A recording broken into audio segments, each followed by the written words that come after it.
Hey guys, it's 21 Maxwell here, and welcome to the first SmackDown Live pay-per-view post WrestleMania 36, as we're on the road to 37. So Payback, fitting pay-per-view name. After the backlash of WrestleMania, we've now got people looking to get some payback for some of the matchups and results that happened, and the fallout, of course, of WrestleMania. So again, there is a few rematches here as we hold into branching out new storylines going forward. We do have a couple of debutantes. We've got or pay-per-view debutantes, I should say. We've been building them up slowly on SmackDown Live. And a few announcements to be announced by Shane McMahon on the show, which we'll dive into a bit in depth when they're announced on the broadcast. And post-show, we do a wee round-up as well. So we'll carry rack on to it. It's got a lot to cover. 22 segments, 271 minutes. The shows are getting longer, but hopefully more enjoyable. So here we go. This is Payback 2020. So, 32,983 fans in the Joan C. Edwards Stadium in the Mid-Atlantic. It's been a while since we've been there, February. As I say, we also do shows in the UK and then in the States, in Canada. So I just felt like it was a good time to go back there and get a good attendance to cover some of the money I've lost in the last month, but more than that later. Basically hyping up the women's division, and it was a pre-show match that had some decent wrestling, and it didn't have much heat, but it was the talented Rhea Ripley, Becky Lynch, and Toni Storm who defeated Alexa Bliss, Sasha Banks, and Taya Valkyrie in 11:27, when Toni Storm defeated Taya by pinfall. B-71. Sasha off her game, as was Taya. Sasha, of course, slowed down by her injury. Performance-wise, of course, that's going to hamper Sasha. Your key performers were Becky and Alexa. But the matchup was, of course, to push the likes of Rhea Ripley and Toni Storm, two women who are going to have a massive impact in the company going forward.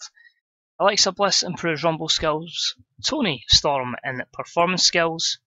Few negatives there. Poor gimmick for Sasha. Working injured for Sasha. Inconsistencies. Overall, pretty solid opener to the pre-show.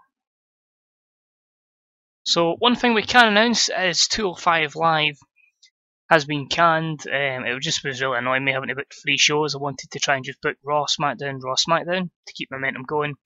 But 205 Live seemed to get in the way. So the majority of the cruiserweights are going to be on SmackDown. The title will be on SmackDown. Some will move to Raw, but they'll probably go for either a push in the tag division or enhancement talent roles. But of the people who are going to SmackDown, it was a decent pre-show match that saw Arango, Flamita, Lindsay Dorado, and Akira Tozawa defeat TJP, Tyler Breeze, Mark Haskins, and Akuma, when Arango defeated Tyler Breeze by pinfall.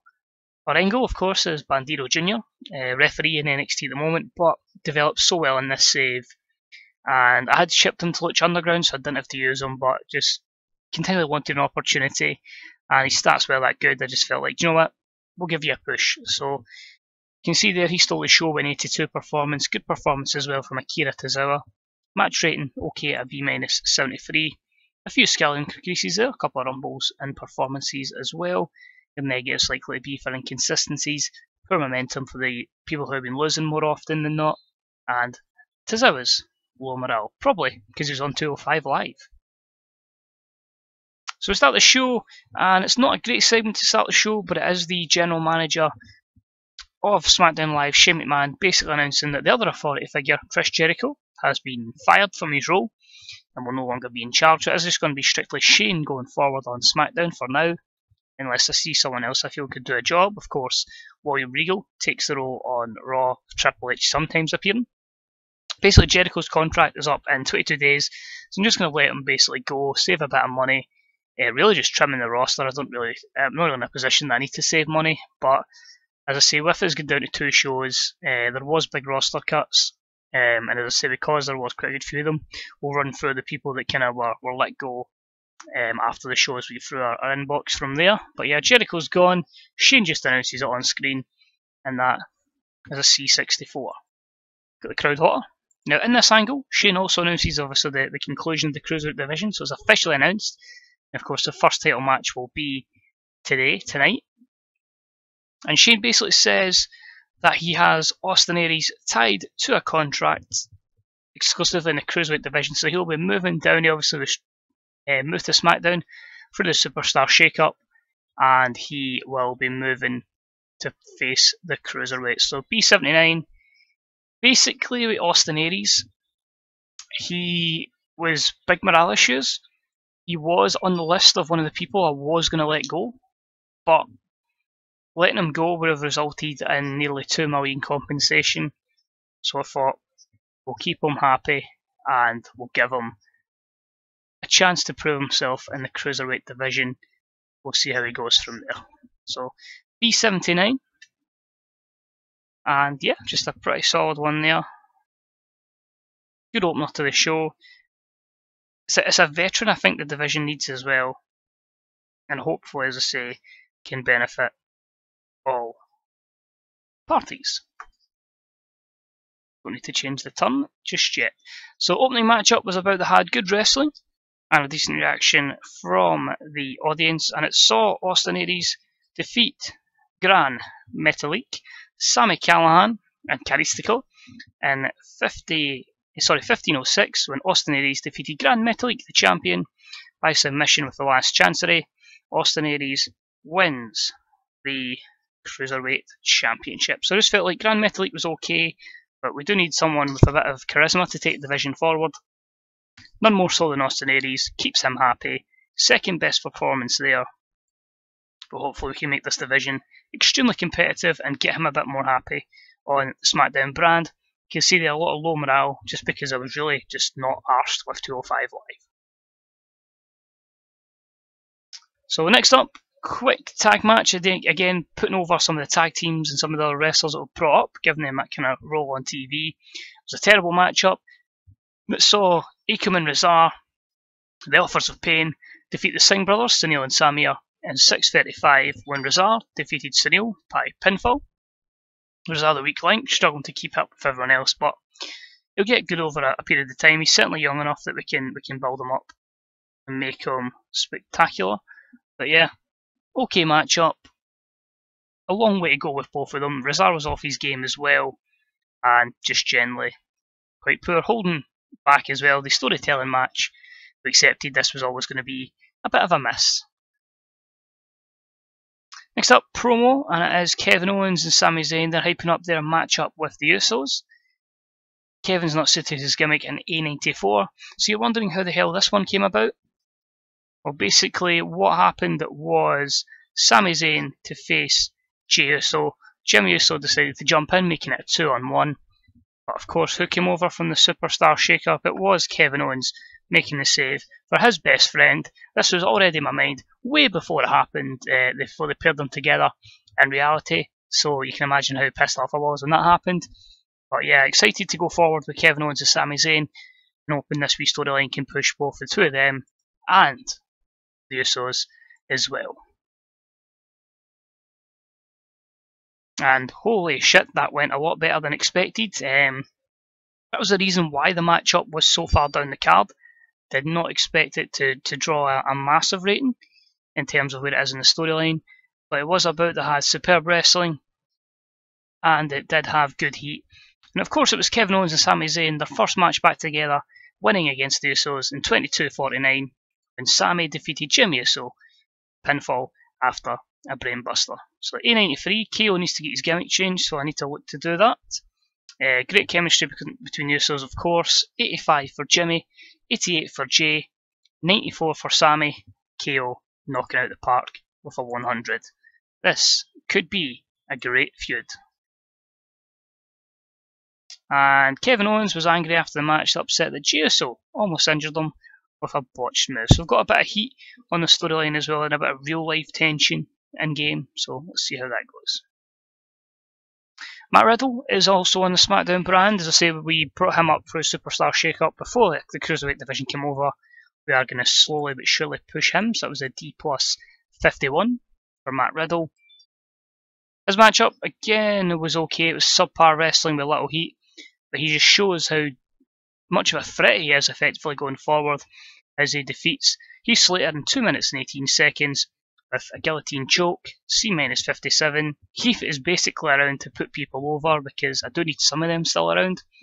So he's kept his job because he got kids, but overall, just a match to make Riddle look $1,000,000. Next up, he's going to be coming to SmackDown Live. He's had a few matches and a few hype packages on SmackDown. He won't be making his debut in terms of a pay-per-view debut tonight, but coming to SmackDown Live and going to be used on SmackDown Live after plans were canned for a tag team with Patrick Clark. We will be seeing Velveteen Dream on SmackDown Live. Really excited to try and book this character. He is really highly regarded in the creative panel on this, so I'm hoping he could be someone that could carry the company into 2030, should we ever get there. Bearing in mind it's taken us nearly 18 months to do 4 years, might be stretching it a bit much there, but you never know. But that is the Velveteen Dream.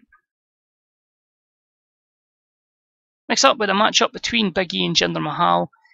Because the Singh Brothers were against AOP, I felt like let's just do a matchup between these two. Of course, the new day is the Trios Championships. We do need to try and stack that division back up, which again may be a reason why some of the cruiserweights could come in and help that. But it was a good wrestling match, decent reaction for the crowd, and Big E defeats Jinder in 12-11 with a 5 count. B82, better performance from Jinder. Like real life though, because he's no longer a champion, we're going to slowly phase him down the card. Next up was the #1 contendership match for the Intercontinental Championship. The winner will face the winner of tonight's main event, of course, which is Drew McIntyre, I should say, and Roman Reigns in a 60-man Iron Man match for the IC title. There's a good matchup that saw AJ Styles defeat Kenny Omega, Johnny Gargano, and Tommaso Ciampa in 1831 when AJ defeated Gargano with a springboard 450 splash.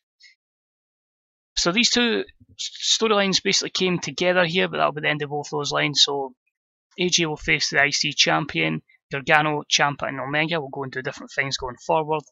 A B+87, extremely solid. Tommaso Ciampa has got a gimmick that's getting stale, so we'll have to look to seek to move him to something a wee bit different. 83 for Omega, 85 for Gargano, 76 for Ciampa, 77 for AJ, which AJ I don't really mind getting poor ratings, because he is all basically about good mic work. His skills, of course, in the ring are sadly hampered a lot because of the massive decline. But the True Leader storyline has lost heat, that's done anyway, and the Bitter Enemy storyline has gained heat. Again, the both of them are now over. Promo from AJ Styles just says it doesn't matter if it's Roman Reigns or Drew McIntyre, AJ Styles is going to be the Intercontinental Champion again, showing that he still can compete at the elite level. So A94, fantastic from AJ. Next up, we had some good wrestling and a decent reaction from the crowd, and it saw an upset victory for Nikki Cross as she defeated Charlotte in 15 minutes and 2 by pinfall with a perfect storm, following a distraction from Asuka from Monday Night Raw. Nikki Cross wins the SmackDown Women's Championship title. Let's be honest, who saw that coming? Nobody. But yeah, Nikki Cross is one of the ones I want to push high on SmackDown Live, her, Kaylee Ray, and a few others. I just felt like with Charlotte moving to Raw as double champion, she'll have more focus on the Raw Championship, and this gets it off her pretty quickly. But a B81, Charlotte with a 90, Nikki Cross with a 68. This match probably would have stretched to the 90s, the basis of that being the length of the match. Obviously wouldn't have went any longer, so psychology is not a factor. So we didn't have to include a storyline directly involved with it, and we had to make Charlotte look extremely strong. But if we can get Nikki to that level, all we need to worry about is getting good workers up there with good psychology, and I'm hoping Asuka, when she faces Charlotte, can be one of those people. But Nikki Cross is the new SmackDown Live Women's Champion. And a few negatives there, stamina's worrying for Nikki, but overall, pretty delighted with that. After the matchup, Asuka beats the shit out of Charlotte, and then puts her in the Asuka lock. A93, Charlotte came across well. That feud could be absolutely dynamite once we start that on Raw next week, or tomorrow night it would be, in-game. Next up, about included good wrestling and a decent reaction from the crowd. Ricochet defeats King Neville in 13:46 with standing shooting star press. A B82. No real backline to this. Basically, Ricochet kept asking Roman Reigns for a title shot. Roman just laughed at him and just said, "Really? You need to prove yourself." But good win over King Neville. Could Roman Reigns, if he is still champion, consider him, or could it be a matchup that happens without the title? It remains to be seen. Backstage though, Neville's obviously a bit pissed off that he lost the matchup. Seth Rollins is getting ready for his WWE World Heavyweight Championship match next against Dean Ambrose, when him and Neville getting a bit of an argument about it, leaving Neville with a bitter taste in his mouth. So A94 there. Seth then cuts a promo just basically saying, don't know what Neville was all about, but tonight is about Dean Ambrose and the championship. He's going to take it from him. There's been too many times where Dean Ambrose has managed to just scrape it for the skin of his teeth. WrestleMania 36 should have been his moment again, like it was back when he won the title against Reigns and Lesnar back at 31, I want to say. Is it bad? I can't remember. I think it was 31. But yeah, just basically Seth really promoting the fact that he wants to leave here as champion. Match itself again knocks out the park with an A star 95, but it was an exceptional match. Dean Ambrose survives again, defeating Seth Rollins in 23:15 by pinfall with the Midnight Special Dirty Deeds, whichever you want to call it, following interference from King Neville. So obviously Neville was so angry because of Seth, he cost him the championship. Dean makes a fourth defence of the WWE World Heavyweight title. Two stellar performances. Dean's improving in flying skills and just overall fantastic. No negatives. Ambrose somehow is still champion. And after the matchup, Neville comes back in, beats the crap out of Seth. So again, starting some storylines going forward. So we're going to see Seth Rollins versus King Neville. And that's a B+. 88. Promo from Drew McIntyre before the championship match for the IC title. He just says, you know, he was the IC champion. That was his moment to basically crown himself at WrestleMania as the main man. But of course, Roman had to ruin that. Just because Roman's hopes and dreams get dashed at the Rumble doesn't mean he should be taken out on Drew. He's going to show he's a better wrestler. He wasn't handpicked from the WWE, and he's going to leave as IC champion, in which should be one of the greatest wrestling matches of all time. How will it do in the rating though? Could the 60-minute stipulation cost them with stamina? Let's find out. Wow. And about the had sensational wrestling and fantastic heat. Roman Reigns defeats Drew McIntyre in a 1-hour Iron Man match, 60 minutes, by 3 falls to 1. Roman Reigns makes the first defence of the IC title. Roman by 96, Drew by 94. The storyline advances. An absolutely phenomenal rating with an A star 99. Just wow. Gutted didn't get 100, but that's cool. Maybe Undertaker's commentary cost that. But Drew improves flying skills, and that is the only negative was Undertaker's announcing. But we do need to bring up new guys in terms of, we can't just stick at Michael Cole and the King forever.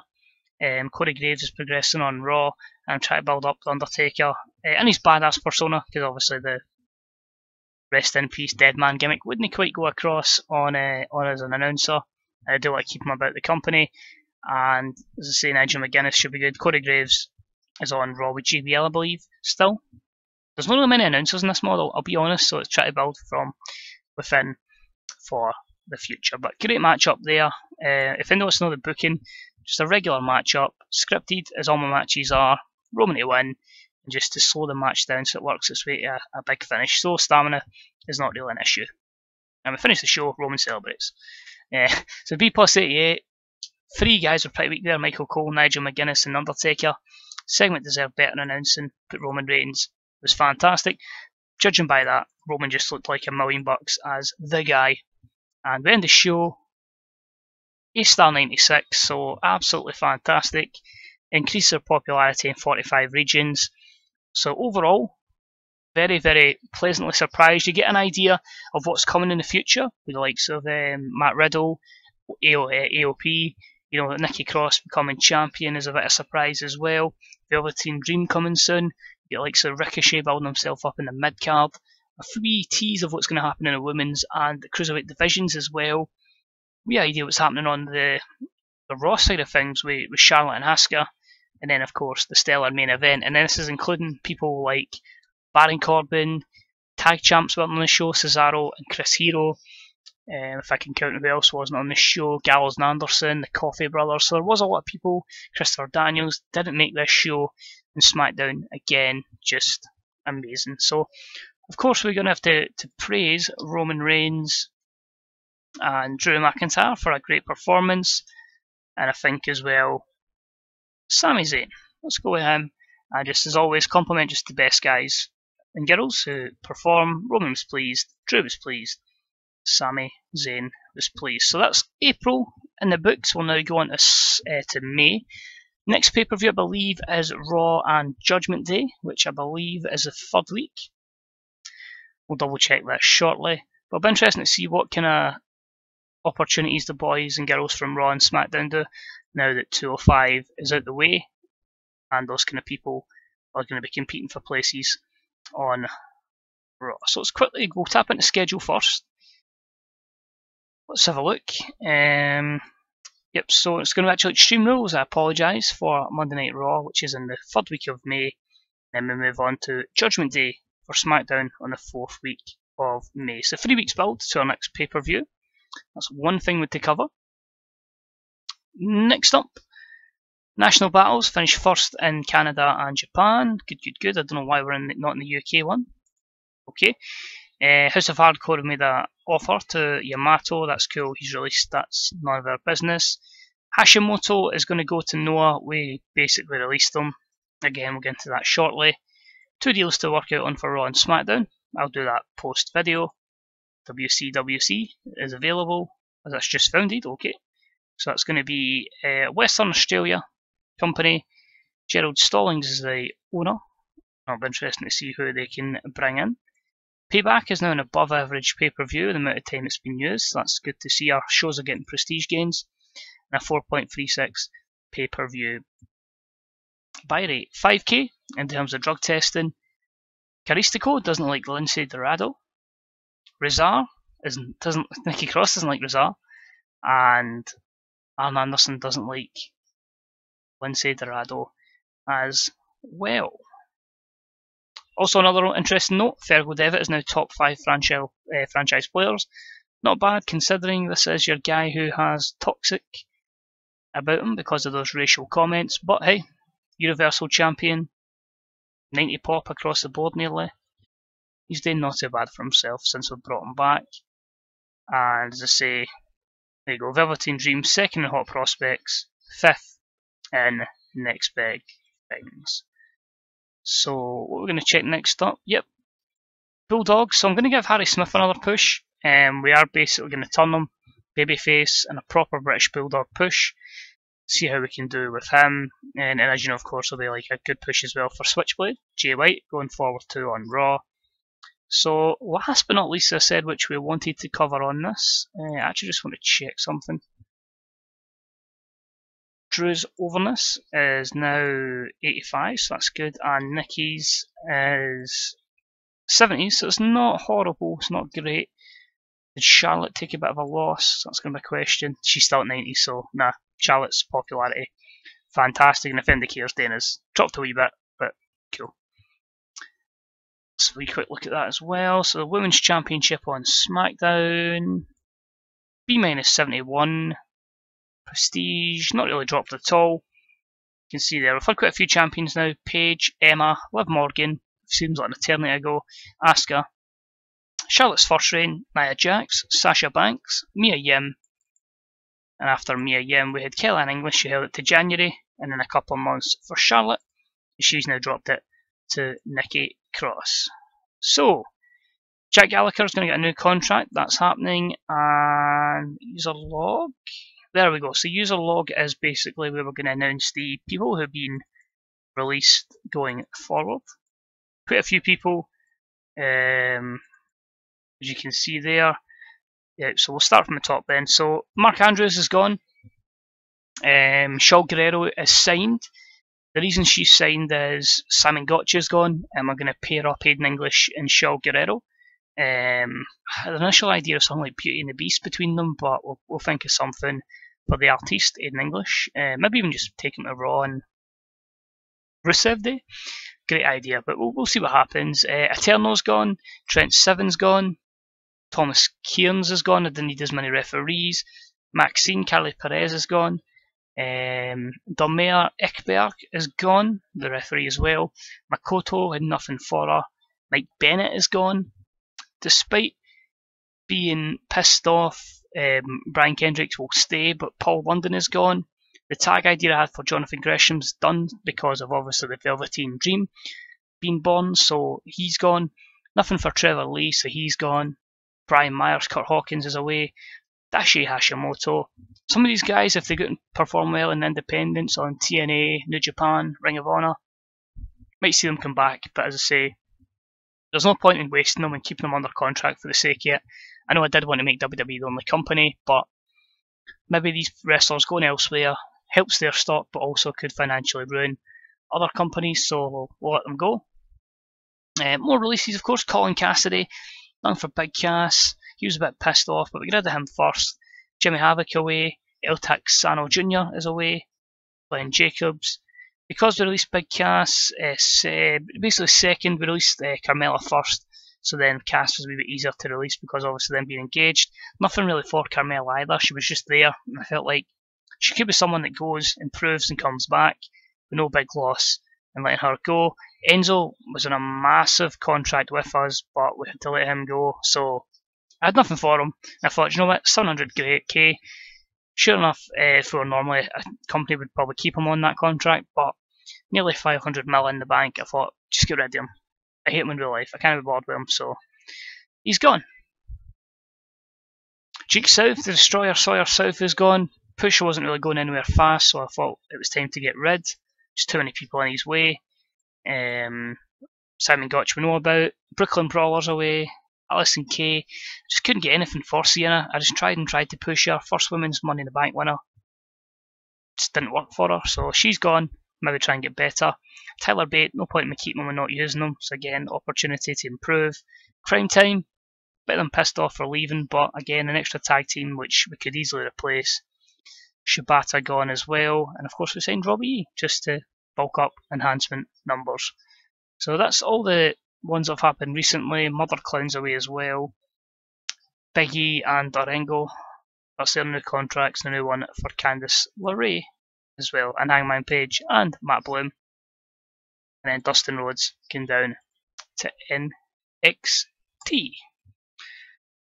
It's a lot to cover, but company's in a good place. 489 million in the bank is good to see. 14.6 million profit, nearly 14.7 profit, which is not bad considering the sackings of various wrestlers, which would have put us to maybe over 15, maybe even at 16 million.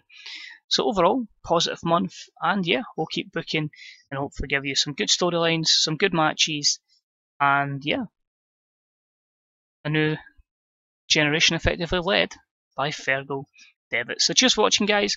If you enjoyed the video, please drop a wee like. Any comments are deeply appreciated as well, whether it be this save, your own saves, what your thoughts are on my booking, how your own booking's going about it.